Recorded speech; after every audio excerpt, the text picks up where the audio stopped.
Aduh, susah banget ya ngumpulin duit ya. Gimana mau bisa kaya nih kalau ngumpulin duit aja nggak bisa? Kalau lu lagi dalam kondisi seperti ini, lu wajib banget tonton video ini. Gua akan kupas habis gimana caranya lu bisa ngumpulin uang dan bisa punya uang yang banyak. Let's get it, let's go! Karena muda itu cuma sekali. Karena kita nggak tambah muda.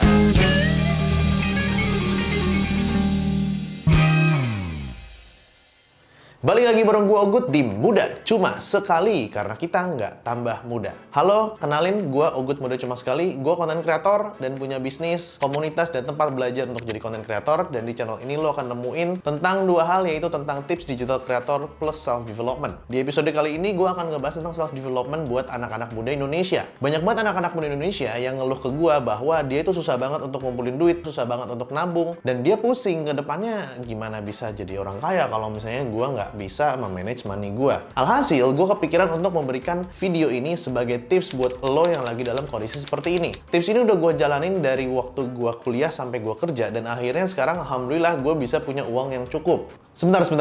Dari tadi kita ngomongin banyak duit. Kita harus punya ukuran yang pasti dulu, banyak uang tuh seberapa. Karena ini video gua, kita bisa bilang bahwa banyak uang itu punya ratusan juta lah. Karena faktanya kalau lo lihat di video-video YouTube tentang tabungan atau jumlah rekening, banyak lo anak-anak muda yang rekeningnya nggak nyampe 100 jutaan. Nah, maka dari itu video ini ukurannya seperti itu. Bagian pertama, kenapa duit selalu habis? Lu pasti pernah ngalamin hal yang sama kayak gua. Dapat gaji, tiba-tiba di akhir bulan, kok gaji kita tinggal 100 ribu atau tinggal 150 ribu. Alhasil kita mikir, kok duit gua hilang begitu aja? Bener-bener hilang. Nah, hal ini sering terjadi banget sama anak-anak muda Indonesia. Gua nggak akan minta lu untuk catat terus pengeluaran lu. Kenapa? Karena nyatat pengeluaran itu butuh kedisiplinan. Dan lu mungkin bukan tipikal seperti yang kayak gua, disiplin nyatet sampai detail. Kalau uang lu habis terus tiap akhir bulan, pertanyaannya adalah gimana lu bisa ngumpulin uang, habis itu lu bisa jadi orang yang punya uang banyak kalau setiap bulan uang lu habis terus. Untuk menyelesaikan permasalahan ini, lu punya dua pilihan. Pilihan pertama adalah lu meningkatkan income lu atau uang yang masuk ke dalam kantong lu. Pilihan yang kedua adalah lu membatasi pengeluaran lu. Mayoritas di Indonesia banyak kan orang yang kerja di kantor. Gue yakin untuk memilih pilihan yang pertama, naikin active income, itu agak susah. Kenapa? Karena ya gue paham, gue pernah kerja kantoran, namanya orang pulang kantor capek, mau mikirin cari uang tambahan lagi ya udah habis energinya di kantor. Kalau lu lihat konten-konten di YouTube, beberapa influencer seperti temen gue namanya Timothy Ronald, yaitu dia yang punya ternak uang, dia nyaranin untuk naikin active income kita. Dimana kalau misalnya lu pengeluaran sebulan 5 juta, tapi lu punya uangnya cuma 7 juta, ya tekor. Tapi kalau misalnya pengeluaran lu 5 juta dan pendapatan lu adalah 15 juta, ya lu masih ada sisa 10 juta.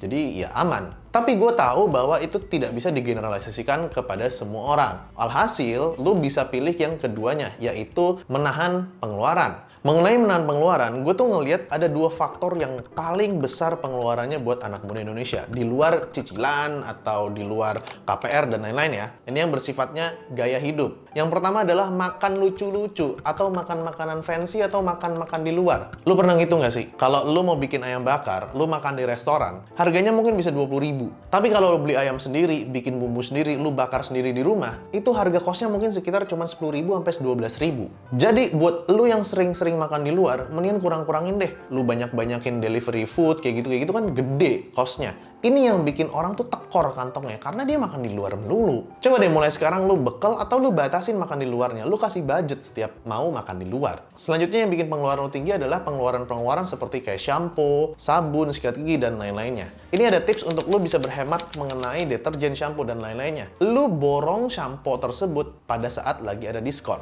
Contohnya misalnya kalau lu ke department store dan lain-lain, itu kadang-kadang suka ada diskon 40% atau beli 2 gratis 1 gitu, atau beli 3 gratis 2. Hal-hal semacam itu lu harus jadi pemburu diskon tersebut. Kenapa? Karena lu beli sekarang sama beli nanti itu sama aja. Kan shampoo itu kan bahan kimia, cairan kimia yang nggak bakal basi. Jadi mendingan beli sekarang untuk lu bisa dapetin harga lebih murah yang dimana lu bisa pakai untuk bulan-bulan ke depannya. Bagian kedua, kenapa orang susah nabung? Kalau lu tipikal orang yang susah banget kayaknya nabung, lu udah nahan kos atau lu udah naikin penghasilan lu tapi tetap masih susah nabung, mungkin lu ngelakuin satu kesalahan ini, yaitu nabung di akhir. Guys, Kita ini manusia guys. Kita suka tergoda hawa nafsu. Jadi kalau lu nabungnya di akhir, nunggu ada uang kembalian atau uang sisa, ya susah bos. Pasti habis terus. Nggak semua orang dan nggak banyak orang bisa menahan diri sampai akhir bulan.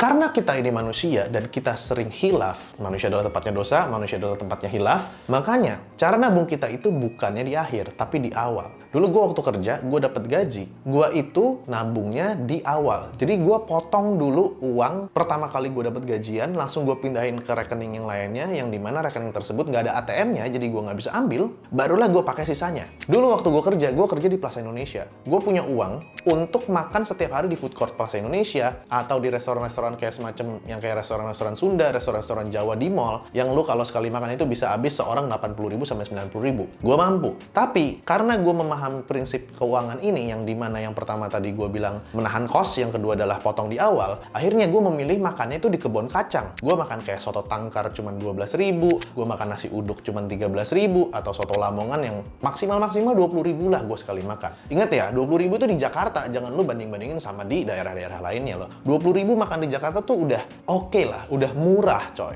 Mulai deh dari sekarang, kalau lu punya uang, langsung potong di awal untuk ditabung. Jadi lu bisa save dari awal dan lu bisa terhindar dari khilaf. Bagian ketiga, uang dianggurin di bank.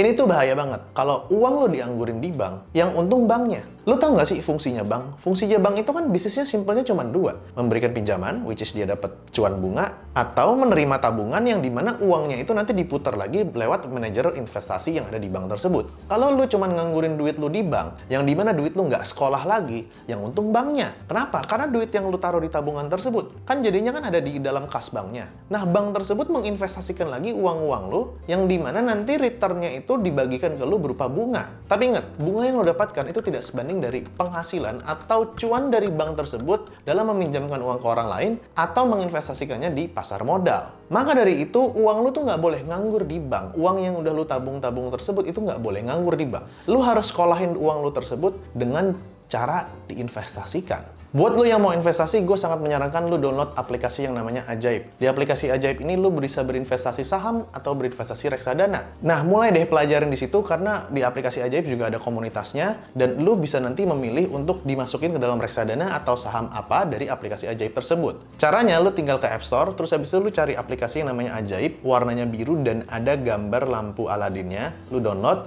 Habis itu setelah lo download, lo buka, lo masukin nama, nomor telepon, dan lain-lainnya, data diri, dan jangan lupa di bawah ada panah namanya kode. Nah, kode ajaibnya itu lo klik, terus habis itu lo masukin Aldi 400. Kalau misalnya lo masukin Aldi 400 tersebut, setelah lo nanti top up, lo bisa dapetin hadiah dari Ajaib. Gua akan taruh detail hadiahnya yang bisa lo dapetin kalau pakai kode gua di deskripsi. Nah, habis itu silakan lo pelajarin di komunitasnya, terus lo bisa nanya-nanya di situ, ada ilmu-ilmunya juga, dan mulai berinvestasi. Jadi, uang lo tidak boleh sama sekali nganggur, dan lo harus sekolahin uang lo. Mudah-mudahan di video ini bisa ngebawa lo untuk menjadi orang yang punya banyak uang, dan ini semua gua udah lakukan, dan gua udah mendapatkan hasilnya semua, dan see you in the next episode of Muda Cuma Sekali, karena kita nggak tambah muda.